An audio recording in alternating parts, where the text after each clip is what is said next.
quedarse y no voy a ser tan estructurado y organizado como la doctora Google. Soy de literatura y no somos tan organizados.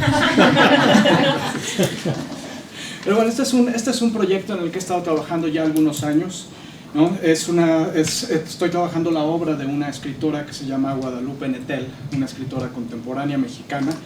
Bueno, a decir verdad, ella pasa mucho tiempo en Francia, se educa en Francia, y los primeros libros que escribe son en francés. Después viene a México y hace el cambio a la literatura en español. Ha publicado en Anagrama, una de las más importantes editoriales a nivel mundial de literatura hispánica, y ha tenido una recepción extraña, ¿no? En México, con todo lo que ha pasado con el narcotráfico, ella no toca ninguno de esos temas, a diferencia de la gran mayoría de los escritores contemporáneos mexicanos, y sin embargo está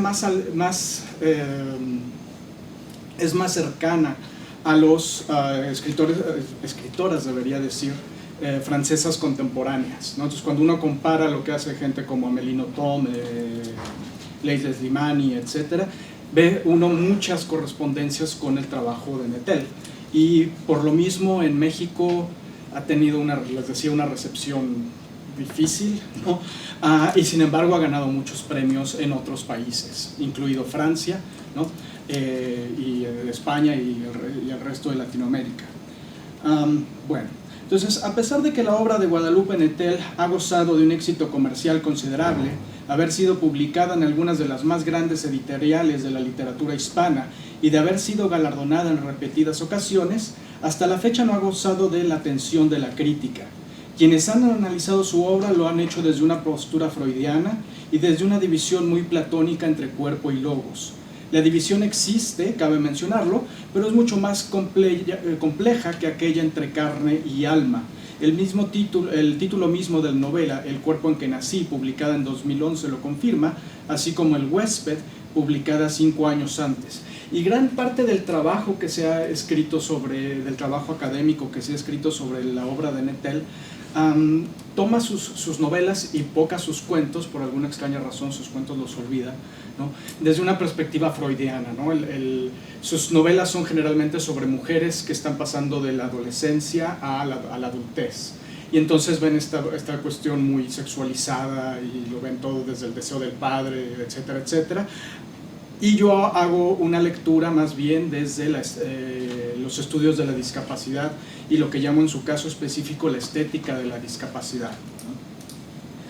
Partiendo de la idea de la división entre cuerpo y yo, y evadiendo en cierta medida la interpretación psicoanalítica, este trabajo presenta una lectura del huésped, la novela de la que hablaba, desde los estudios de la discapacidad, con la intención de comprender con mayor profundidad la dicotomía que se presenta en la novela y la solución que la misma presenta.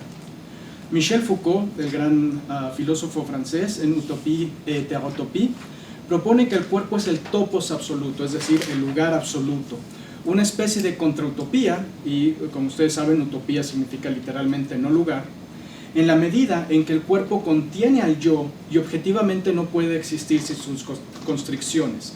Es decir, tenemos un cuerpo, y la tradición occidental a partir del cristianismo hace más o menos una división.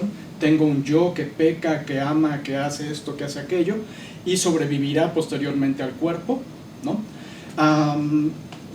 Pero Foucault dice no puede haber existencia, al menos en este mundo, sin el cuerpo, sin la unión cuerpo y yo, ¿no? En un sentido sumamente estricto, el cuerpo es trágicamente inseparable del yo. Sin embargo, una larga tradición en la filosofía occidental se ha obstinado en verlos como entes separados. Esto mismo ha sucedido con la novela de Nettel.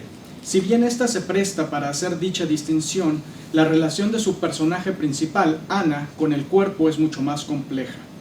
Un elemento que toda la crítica anterior deja a un lado es la idea de escritura como cuerpo, ¿no? Y entonces generalmente se usa la expresión corpus textual, que literalmente significa cuerpo textual. De este modo, las relaciones entre cuerpo y ego, o voz, se vuelven mucho más complicadas. Entonces, entender la novela o entender el corpus de la obra de Nettel como un cuerpo en sí mismo, ¿no? Que es capaz de estar discapacitado, ¿no?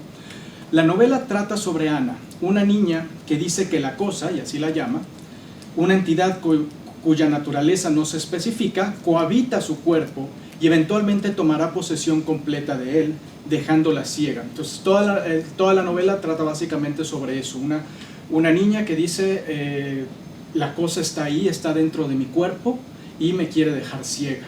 Y tiene también injerencia sobre actos externos, dice que mata a su hermano, nunca se sabe bien a bien si es cierto o no, pero la narradora toma esto por real. La primera sección del libro trata sobre cómo, según Ana, la cosa mata a su hermano y su familia termina por desmoronarse. Nunca se explica con claridad cómo es que la cosa mata a Diego, pero tiene la certeza de que así es. En la segunda sección, Ana, quien cree que se está quedando ciega, decide trabajar leyéndole a un grupo de ciegos en una institución y ahí conoce a El Cacho, el mote de este personaje, un vagabundo que no tiene una pierna y con quien tiene una forma de amistad. La tercera y última sección de la novela habla sobre una Ana ya más madura que a través del Cacho conoce unos mendigos, ciegos, tullidos, sordomudos, etc., del metro de la Ciudad de México, y se une a ellos para boicotear un proceso electoral enviando sobres con heces humanas a las casillas de votación.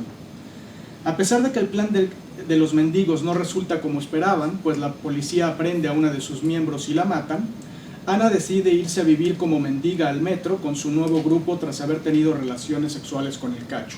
Entonces nosotros como lectores nunca sabemos si ella se queda ciega realmente o no, pero ella se asume como ciega y se va a vivir con el grupo de mendigos a las profundidades de la Ciudad de México, ¿no? al subterráneo. Tiene razón Caroline Wolfenson cuando afirma que la crítica ha privilegiado las lecturas autobiográficas de la obra de Nettel. Nettel tiene una discapacidad visual. Sin embargo, se ha caído también en una lectura política que la novela no parece sustentar. La propia Wolfenson hace esta lectura basada en la idea de que Octavio Paz propuso en Postdata de que hay dos Méxicos, uno profundo, indígena y campesino, y otro superficial que intenta imitar a los Estados Unidos. Karina González hace una lectura también política y afirma que Ana se une a la guerrilla social como parte de su inserción en el cuerpo político. Ambas críticas ven la entrada de Ana en el mundo subterráneo como un pasaje a una conciencia social que la hace rechazar las políticas neoliberales de finales de los 90 con el TLC o NAFTA y el primer lustro del siglo XXI. La lectura política del huésped, si bien se puede hacer, parece un tanto forzada en la medida en que no hay suficientes índices hermenéuticos para hacerla. Es cierto que Ana, en su camino hacia la ceguera, rechaza las prácticas neoliberales de consumo para suplir la discapacidad. Es, en ese sentido, una promotora de la dismodernidad que plantea Leonard Davis. Y esto es algo que los estudios de la discapacidad han marcado específicamente, han acentuado, ¿no? Que se ve al discapacitado como alguien que necesita consumir más, ¿no? Consumir para suplir la capacidad en forma de servicios médicos, en forma de prótesis, en forma de una serie de cosas, y Ana asume su supuesta discapacidad sin entrar al juego del mercado, ¿no? De este modo, habría que entender cómo Ana y la cosa se relacionan con el mundo que las rodea, las inscribe y las somete y sus esfuerzos por liberarse. Habíamos dicho entonces que según Foucault, el cuerpo es el topos por antonomasia, es el lugar donde el yo sucede. Sin embargo, el cuerpo con discapacidades sufre una doble condena adicional. Está condenado a no ser como los demás cuerpos, a la falta, a la pérdida, a la disfuncionalidad, pero también sufre la condena de ser excluido o recluido. Y gran parte de la teoría de la discapacidad habla sobre cómo la discapacidad es más bien social y no personal, ¿no? En la medida en la que si no tienes un miembro, si no tienes esto, el mundo no está hecho para ti porque nadie te tomó en cuenta, básicamente. Y ahí radica la diferencia entre la disfunción y la discapacidad que proponen Barnes y Mercer. La disfunción es la carencia de una habilidad física, mientras que la discapacidad es el estigma social y la exclusión. De esto resulta que el descenso al mundo subterráneo no sea una liberación política en el sentido más estricto, sino la unión con una identidad al margen de la sociedad. Ana aprende a leer braille y en el metro lee afirmaciones como "esta es nuestra casa", que está marcada en braille por otros ciegos. Y a lo largo de la novela se repite la idea de que todos, de alguna manera u otra, soñaban con la autonomía, con abandonar su eterna condición de huésped, ¿no? Y es la palabra huésped en español viene de hospes en latín, que es muy interesante porque tiene esta doble connotación: el que recibe a una persona, pero también el que acoge a una persona, ¿no? Entonces habría que ver cómo es que Ana es un huésped, ¿no? La búsqueda de Ana es por una vida independiente como la persona ciega en la que cree que se va a convertir.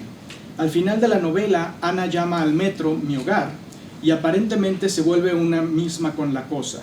Cito: "Durante varios minutos la cosa y yo escuchamos juntas el murmullo de los metros, que iban y venían, uno después de otro, pero siempre iguales, como un mismo tren que regresa sin cesar". Cierro cita. Esta es la oración con la que termina la novela. En la cláusula adversativa, debido a la falta de género en el adjetivo, no se puede saber si quienes eran siempre iguales eran los trenes o Ana y la cosa. Esto supone un problema serio de interpretación. ¿Quién está narrando la historia? ¿Ana, la cosa o ambas? Porque al principio se presenta como Ana, pero al final de la novela dice, bueno, Ana ya no existe, la cosa ha suplantado a Ana. Y entonces, ¿quién es la narradora realmente?